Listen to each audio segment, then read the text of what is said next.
ठंड में ससुराल आई मौसी। अंगद, मैं वो क्या कह रही थी कि मुझे ना रात में अपना काम निपटाते हुए काफ़ी लेट हो जाता है। फिर सर्दियों में सुबह सुबह एनी के स्कूल के लिए उठना बहुत मुश्किल हो जाता है। प्लीज़ एनी को स्कूल के लिए रेडी करने का काम तुम देख लिया करो ना। जब से सर्दियाँ शुरू हुई है काम इतना बढ़ गया है, पूरा दिन तो घर के काम में ही निकल जाता है।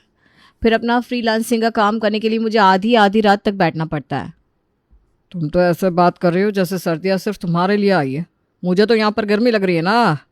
अरे भाई, सर्दियों में सुबह जल्दी उठना सबके लिए उतना ही मुश्किल होता है। और अगर तुम देर रात तक काम करती हो तो हम भी तो पूरा दिन ऑफिस में काम ही कर रहे हैं ना। एनी को स्कूल भेजने का झमेला मुझसे नहीं हो पाएगा। अपना काम तुम खुद देखो। पति की बात सुनकर शिप्रा का दिमाग और भी गर्म हो गया था। अरे पता नहीं क्या पड़ी थी ये 21वीं सदी की औरतों को मर्दों से कंधा मिलाने की। अच्छी खासी लाइफ होती थी, घर परिवार कपड़ा बर्तन खाना, इसी से सुबह होती थी, इसी पे खत्म। फिर औरतों को बराबरी करने का शौक चढ़ा और उन्होंने अपनी दुर्गति करा ली। अब वो घर भी संभालती है, रिश्ते भी संभालती है और नौकरी करके पैसे भी कमाती है। और सबसे मजेदार बात, इतना सब करके भी वो कभी भी पति के बराबर नहीं होती। मैं अपना दुखड़ा रो रही हूं और तुम 102 कर रहे हो। क्या है ये 102? कुछ नहीं, याद दिला रहा हूँ तुम्हें कि शादी के बाद इन 7 सालों में 102वीं बार इस डायलॉग को रिपीट कर रही हो तुम। भाई क्यों अपना टाइम वेस्ट कर रही हो? सो जाओ चुपचाप, वरना फिर सुबह उठने में तुम्हें नानी याद आ जाएगी। कितना कुछ कह लो इस आदमी को, इसके ऊपर कोई असर होता ही नहीं। अगले दिन सुबह 6 बजे। अरे यार, ये रात इतनी जल्दी क्यों बीत जाती है? ऐसा लग रहा है मैं अभी 5 मिनट पहले ही तो बिस्तर पर आकर लेटी थी। ठंड से हाथ पैर भी सुन्न हो रहा है। ऐसा करती हूँ 5 मिनट बाद उठूंगी। थोड़ी देर बाद जब अलार्म बजा तो वो अलार्म को स्नूज करके 5 मिनट की एक झपकी और लेने लगी। 5 मिनट सोने के चक्कर में अब सीधा आधे घंटे बाद ही शिप्रा की नींद खुलती है। अरे सत्यानाश, 6:30 हो गए। अब ये नहीं कि कपड़े प्रेस करने हैं, उसे नहलाना है, उसका टिफिन बनाना है, ब्रेकफास्ट बनाना है। भगवान, कैसे होगा सब इतनी जल्दी? अंगद उठो ना, क्या घोड़े बेचकर सो रहे हो? उठकर थोड़ी सी हेल्प कर दो ना, आज मुझे उठने में थोड़ा लेट हो गया है। देखो, ठंड में ना सुबह सुबह मेरी नींद खराब मत करो। एक बार जब मैं बिस्तर छोड़ूंगा ना, फिर पूरा दिन मुझे बिस्तर पर चैन से बैठने का मौका ही नहीं मिलेगा। तुम्हारा क्या है, तुम तो पूरा दिन घर में रहती हो। ठंड में कम कपाते हुए शिप्रा रसोई में जाती है और जैसे ही नल खुलती है उसके मुंह से एक बार फिर से हाई निकल जाती है। हे भगवान, इतनी ठंड पड़ रही है, बस बर्फ गिरना बाकी है। ऊपर से बच्चों को सुबह सुबह स्कूल भेजना किसी युद्ध को जीतने से कम थोड़ी ना है। किसी तरह हिम्मत जुटाते हुए शिप्रा नाश्ता और टिफिन बनाना शुरू करती है। रसोई का काम खत्म करते हुए उसे काफ़ी लेट हो गया था। ऊपर से सर्दी के मौसम में बच्चों को जगाना भी तो कितना मुश्किल होता है। कुछ देर बाद, एनी बेटा, मैंने कपड़े प्रेस कर दिए, तू जल्दी से यूनिफॉर्म पहन ले। बस 10 मिनट बचे हैं, वरना बस मिस हो गई ना तो मुसीबत हो जाएगी। इतनी सर्दी में ऑटो में तुझे स्कूल छोड़कर आना मेरे बस का नहीं है। मम्मा, मैं कल भी बिना नहाए स्कूल गई थी, आज भी बिना नहाए यूनिफॉर्म पहना कर ऐसे ही भेज दोगे क्या? मुझे आज नहाकर स्कूल जाना है। अरे बेटा, आज सुबह मुझे उठने में थोड़ा लेट हो गया था ना। जल्दी जल्दी किसी तरह सारे काम निपटाए, आज मैनेज कर ले बच्चा, कल से मम्मा ना टाइम से उठ जाएगी। अब रोज़ कोई ना कोई बहाना बनाती हूँ मम्मा। कभी कहते हो रात में लेट सोए थे, कभी कहते हो घर के काम करके थक गए, कभी कहते हो सर्दी ज़्यादा है। शिप्रा किसी तरह एनी को स्कूल बस में बिठाकर कांपते हुए वापस आती है और चाय बनाने के लिए बर्तन गैस पर रख देती है। सुबह 6:30 बजे से उठी हुई हूँ मैं, अब जाकर 1 कप चाय नसीब हो रही है। वो तो शुक्र है भगवान का कि झाड़ू पोछा और बर्तन करने के लिए वो पुष्पा आने वाली है, वरना इस बर्फीले पानी में बर्तन धोकर तो मेरी हड्डियाँ ही जम जाए। अभी शिप्रा चाय पी रही थी कि पुष्पा आ जाती है। क्या भाभी, आपको पता है ना मेरे आने का टाइम हो रहा है, उसके बाद भी आप अकेले अकेले बैठकर चाय पी रहे लिए। ठीक है भाई, ठंड तो आप अमीर लोगों को ही लगती है ना, हम गरीबों की चमड़ी तो लोहे की बनी है। क्यों, ठीक बोला ना मैंने? ए शिप्रा, तू भी मुझे मेरी सास की तरह बातें सुनाएगी क्या? किचन में बर्तनों का पहाड़ इकट्ठा हो गया है, जाकर बर्तन साफ कर, उसके बाद मुझे सबके लिए नाश्ता लंच सब बनाकर तैयार करना है। आई बड़ी, मैं इसको चाय बना कर दूँ। शिप्रा का मूड पहले ही खराब था, ऊपर से पुष्पा ने आकर उसे 2-4 बातें सुना दी तो वो पुष्पा पर ही फट पड़ी। 1 घंटे में पुष्पा ने झाड़ू पोछा बर्तन का काम खत्म कर दिया था। ए भाभी, किधर हो आप? जा रही मैं, मेरा काम हो गया। हाँ हाँ ठीक है। एक बात और बतानी थी भाभी आपको, ठंड ना बहुत ज़्यादा पड़ रही है। अब मैं अगले 2 हफ्ते तक काम पर नहीं आएगी। और क्या बोलते हैं, विंटर वैकेशन मनाने का है मेरे को। अरे काम वाली कब से विंटर वैकेशन लेने लगी भाई? और सर्दियाँ ज़्यादा है इसीलिए तो तुझे लगाया है। तू छुट्टी मार कर बैठ जाएगी तो तुझे काम पर रखने का क्या फ़ायदा? देखो मैम साहब, मैं कोई सीजनल काम वाली है नहीं, साल की 12 महीना काम करती है। 3 दिन बाद मेरे बच्चों का स्कूल का विंटर वेकेशन हो रहेला है, मेरे को भी वेकेशन लेने का है ना। मैं अपने मायके जा रही है, चैन से 2 हफ्ते रजाई में बैठकर माँ के यहाँ मजे करेगी मैं। देख पुष्पा, इस कड़कती ठंड में अगर तूने छुट्टी की बात करी ना तो मुझसे बुरा कोई नहीं होगा। मैं पहले ही बता रही हूँ, मैं तेरा हिसाब कर दूंगी। मैं भी यही बोल रही थी मैम साहब, ज़्यादा चिक चिक करने का है तो मेरा आज क्या हिसाब बिच कर दो। मैं भी ना ऐसे बड़बड़ करने वाली मैडम की यहाँ काम करती ही नहीं। शिप्रा को तो लगा था कि उसके धमकाने से पुष्पा डर जाएगी, लेकिन यहाँ तो उल्टा पुष्पा शिप्रा को ही धमकाने लगी। हमसे अच्छी जिंदगी तो इन काम वालियों की है। धौस से 15 दिन की छुट्टी लेकर गई है। खैर, इतनी सब बातों के बीच में एक बात तो अच्छी हुई, वो ये कि पुष्पा ने याद दिला दिया कि 3 दिन बाद तो एनी के भी विंटर वेकेशन स्टार्ट होने वाले हैं। कम से कम सुबह 6 बजे उठने का टॉर्चर तो खत्म होगा।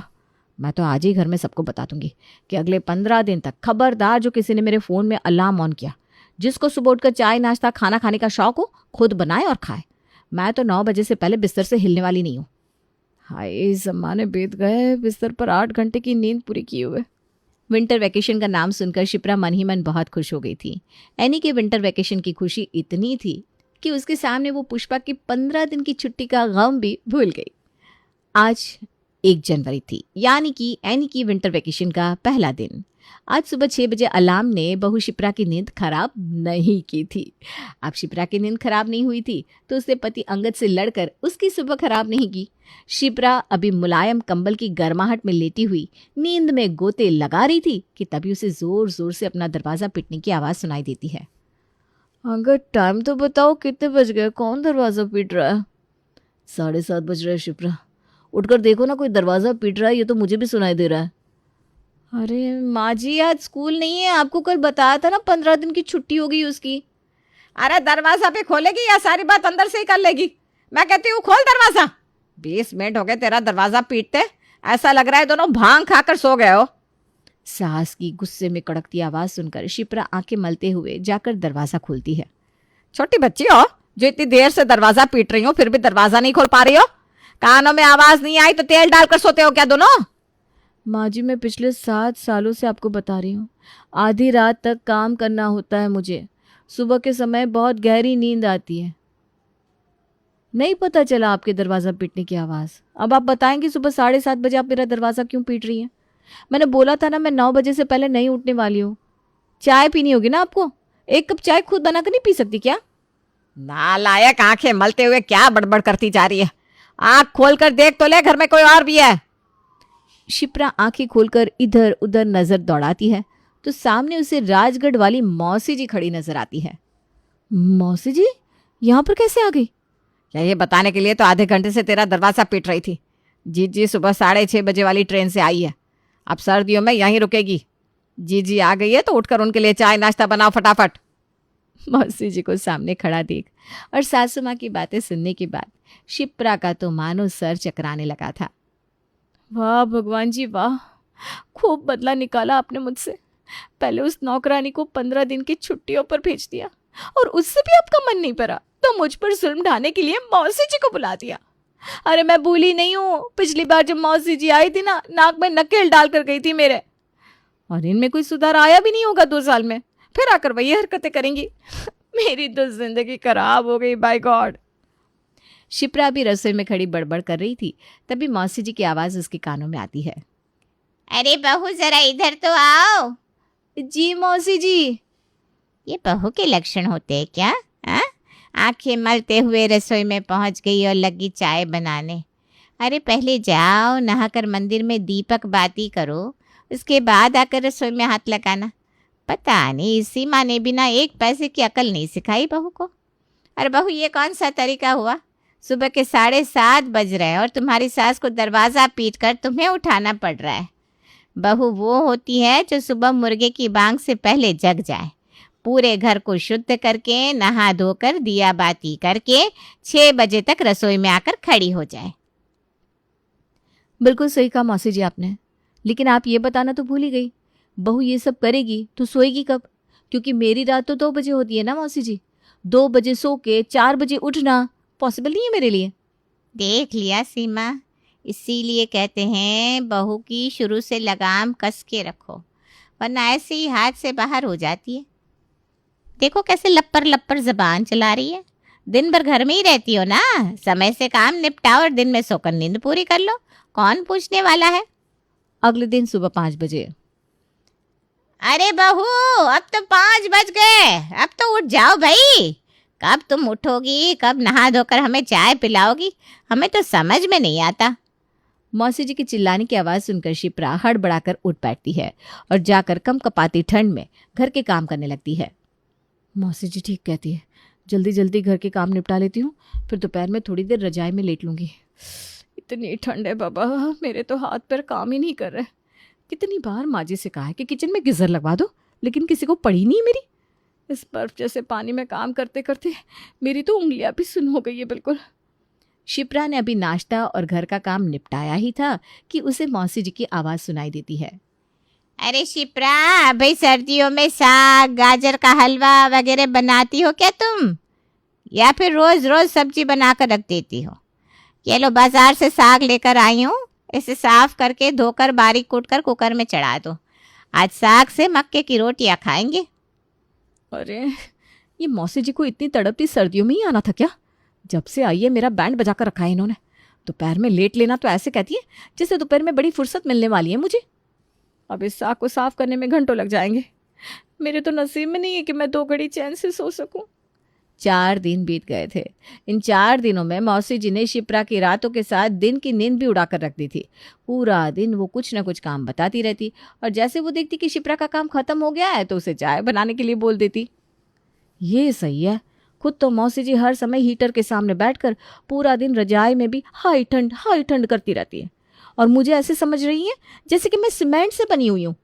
भगवान, 10 दिन की छुट्टी मांगी थी ना मैंने आपसे, और आपने ये किया मेरे साथ। इससे अच्छा कि मैं एनी के स्कूल के लिए ही उठ जाती थी, मेरे लिए वही ठीक था। कम से कम कुछ देर तो रजाई में बैठकर गर्माहट मिलती थी। अब तो सुबह 5 बजे उठने के बाद सीधा रात को ही बिस्तर नसीब होता है। ऐसे काम नहीं चलेगा, कुछ तो जुगाड़ करना पड़ेगा जिससे मौसी जी अपने घर वापस चली जाए और मैं भी सुकून से अपनी छुट्टियां बिता सकूं। माँ जी, आपने कभी सोचा है कि बच्चों की ठंड में छुट्टियां किस लिए पड़ती है? इस समय ना सबसे ज़्यादा ठंड होती है। सरकार को भी समझ में आता है कि इतनी सुबह सुबह उठकर बच्चों के लिए घर से बाहर निकलना सही नहीं है, इसीलिए ना स्कूल बंद किए जाते हैं। और आप तो छुट्टी देने से तो रही, ऊपर से मौसी जी को बुलाकर बैठ गई। आपको समझ में आ रहा है क्या हालत बना दी है उन्होंने मेरी? बेटा मैं समझ रही हूँ, दीदी की तो ना शुरू से ही आदत खराब है। जहाँ रहती है सबकी नाक में नकेल डाल कर रखती है। अब मेहमान बनकर आई है तो कर भी क्या सकते हैं। मैं तो खुद जी की गुंडागर्दी से परेशान हो गई हूँ। ना खुद चैन से सोती है ना मुझे सोने देती है। इतनी ठंड पड़ रही है, सवेरे सवेरे 4 बजे से ही सीमा सीमा चिल्लाना शुरू कर देती है। तू तो बेटा दिन में 3-4 बार ही चाय बनाती है, बाकी टाइम तो मुझे चाय बना बना कर पिलानी पड़ रही है। ऊपर से अपने कपड़े भी मुझसे धुलवाती है। और मज़े की बात सुन, कहती है गर्म पानी में कपड़े धोने से कपड़े ख़राब हो जाते हैं, वॉशिंग मशीन में कपड़े धो देगी तो मेरी साड़ियाँ ख़राब हो जाएगी। अब इतनी ठंड में बर्फ़ जैसा पानी आ रहा है टंकी से, उसी से उनके कपड़े धोकर देने पड़ रहे हैं मुझे। बेटा तू ये मत समझ के जीजी के आने से मैं बहुत खुश हूँ। अरे मैं तो खुद खून के आंसू रो रही हूँ। माँ जी, तो फिर हो गया फैसला। हम लोग मिलकर कुछ ऐसा चक्कर चलाते हैं कि मौसी जी यहाँ से 9-2-11 हो जाए और फिर हम दोनों सास बहू सुकून से अपनी सर्दियाँ बिता सकें। उसके बाद शिप्रा और उसकी सास मिलकर उसकी बहन को वहाँ से भगाने का प्लान बनाते हैं। अरे मौसी जी, ये देखिए तो आपके गांव राजगढ़ से चिट्ठी आई है। आपकी बहू ने लिखा है कि आपकी गाय धन्नो की हालत बड़ी ख़राब है, उसे आखिरी बार देखना चाहती हैं तो जल्दी चली आइए। अरे रे रे मौसी जी, ये तो बड़ी गड़बड़ हो गई। अब जीवन भर से आपके साथ रही है वो, इतना दूध दही खाया है आपने उसका, उसके आखिरी वक्त में आपका एक बार उससे मिलना तो बनता ही है। हाँ बेटा, बिल्कुल सही कह रही है तू। जिसने जीवन भर साथ निभाया हो उससे आखिरी वक्त में मिलना तो बनता ही है। और मैं मिलने जाती भी ज़रूर, लेकिन बेटा क्या है ना, झूठी है ये चिट्ठी। किसी नाच पीटी ने मेरे जख्मों पर नमक छिड़कने को लिखी है। अरे मेरी धन्नो तो यहाँ आने से पहले ही गुजर गई थी और उसका गम बुलाने के लिए तो तुम्हारे यहाँ आई हूँ। अरे कीड़े पड़ेंगे उसे जिसने झूठी चिट्ठी लिखी है। कम वक्त आजकल के लोग किसी के जीने मरने को भी मजाक समझते हैं। जाने दीजिए ना बुआ जी, किसी को गाली देकर अपना मुंह क्यों खराब करना। अरे बेटा, ये तो हमारा दाव हमारे ऊपर ही उल्टा पड़ गया। अब क्या करें? कोई और आइडिया है क्या तेरे पास? माँ जी, अब तो यही आइडिया है कि हम ही मैदान छोड़कर भाग जाते हैं। मौसी जी तो यहाँ से जाने से रही।